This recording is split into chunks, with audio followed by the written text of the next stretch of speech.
وہ اور اس میں ہماری کوشش یہ ہے کہ اس کا آئندہ جو اس کے ایڈیشنز آئیں گے وہ ایسے ہوں کہ جس طرح آپ نے سنا ہے میونک سیکیورٹی ڈائیلاگ ہے، دوحہ فورم ہے، تہران فورم ہے، اس طرح کا بن جائے تاکہ دنیا کے لوگ اس میں آئیں، وہ ہمارا موقف سنیں، ہم ان کی سنیں اور دیکھیں کہ کوئی راستہ نکل سکتا ہے۔ آپ کی توجہ اس لوگوں پہ میں ذرا دلانا چاہتا ہوں۔ یہ اساس ہے ہمارے پروگرام کی، یعنی ہم چاہتے ہیں کہ تمام دانشور اپنا سر جوڑیں اور بیٹھ کر دیکھیں کہ ایک کامن ہمارے لیے کیا چیز نکل سکتی ہے۔ اگر آپ یہ دیکھیں، یہ پاکستان مونومنٹ میں ہماری جتنی اکائیاں ہیں وہ مل کر ایک قومیت بناتی ہیں۔ اس کے سامنے جو شعلہ ہے وہ ہماری امید کی لا کی ہے۔ یہ ایک پاکستانی امریکی ہیں، کیلیفورنیا میں ہمارے بڑے اچھے دوست ہیں، یہاں آئے بھی ہیں، انہوں نے یہ پینٹنگ کی تھی اور انہوں نے پاکستان کے تقریباً تمام ہسٹوریکل پلیسز کی پینٹنگز بنائی ہیں۔ تو ان سے میں نے کاپی رائٹ کے ذریعے لے کر تو یہ لوگو بنایا تاکہ یہ مکمل طور پر پاکستان کو ظاہر کرے۔ آج سر بہت سارے دانشور آج اور کل میں بیٹھیں گے اور پالیسی ساز بھی ہوں گے، اس میں اہل علم و تحقیق بھی ہوں گے اور کوشش کریں گے کہ ایسے حل تلاش کیے جائیں جن سے ہمارے سیاسی، اقتصادی اور دوسرے مسائل جو ہیں ان کا کوئی حل نکل سکے۔ ان پہ کوئی پابندی نہیں ہے کہ انہوں نے صرف سرکاری حل بتانے ہیں یا جو مغرب سے آتے ہیں، بلکہ یہ کوئی بھی حل دے سکتے ہیں جو قابل عمل ہو۔ آج اور کل میں ہم 5 ورکنگ سیشنز کریں گے اور کل دوپہر کے بعد انشاءاللہ صدر پاکستان کو ہم اپنی سفارشات، اس کا جو نچوڑ ہے وہ نکلے گا وہ دیں گے، اس کی رپورٹ بنے گی، وزیر خارجہ صاحب کو بھی جائے گی، آپ کے دفتر بھی ہم بھیجیں گے سر۔ اور اس میں 17 بین الاقوامی ایکسپرٹ جو ہے جو اپنے شعبے میں کلیدی حیثیت رکھتے ہیں وہ حصہ لے رہے ہیں اور 6 پاکستانی ایکسپرٹ۔ یہ 5 سیشنز کی شاخ پر گامزن کرے۔ بہت بہت شکریہ سر، شکریہ۔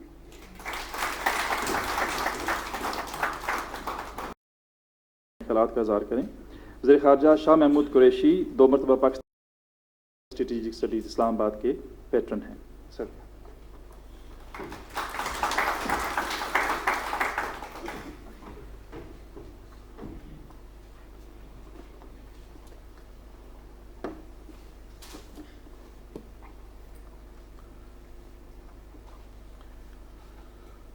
Bismillah ar-Rahman ar-Rahim. Respected Prime Minister, Director General ISSI, esteemed foreign and Pakistani experts, ladies and gentlemen, Assalamu alaikum. I commend the Institute of Initiative. The Institute has made good progress pursuant to its Vision 2023. Islamabad Conclave is one among many initiatives underway at the Institute to promote Pakistan's narrative through research and dialogue. It is noteworthy that Islamabad Conclave is the culmination of year-long activities of the 5 centers of excellence functioning at the Institute. It brings together leading Pakistani and international experts for 2 days of dialogue in working sessions. Prime Minister, I would endeavor to present a broad scan of the global and regional landscape and then outline Pakistan's vision for peace and development. Our world is transforming. Multilateralism is being undercut by unilateralism. Countries are returning to nationalistic agendas. Power projection is becoming a new normal. There is accelerated competition between major powers and a drift towards confrontation. This can lead to new rivalries and push the world again into bloc politics. A new Cold War seems to be taking shape. Arms build-ups and weaponization of new and emerging technologies is transforming the nature of future warfare. Introduction of offensive weapon systems, provocative doctrines, and aggressive force postures are increasing risks of an inadvertent escalation of military misadventures, undermining the already fragile strategic stability in our region. Mutually agreed restraints on nuclear capabilities and conventional forces remain indispensable for strategic stability in South Asia. In South Asia, home to nearly 1/4 of human population, notions of net security provider are being advanced to utter disregard of legitimate political, economic, and security interests of other countries in the region. Notwithstanding historical, cultural, linguistic, ethnic, and geographical linkages between its peoples, South Asia remains mired in disputes, hostilities, and mistrust. Jammu and Kashmir is one of the oldest disputes on the United Nations agenda that still awaits resolution of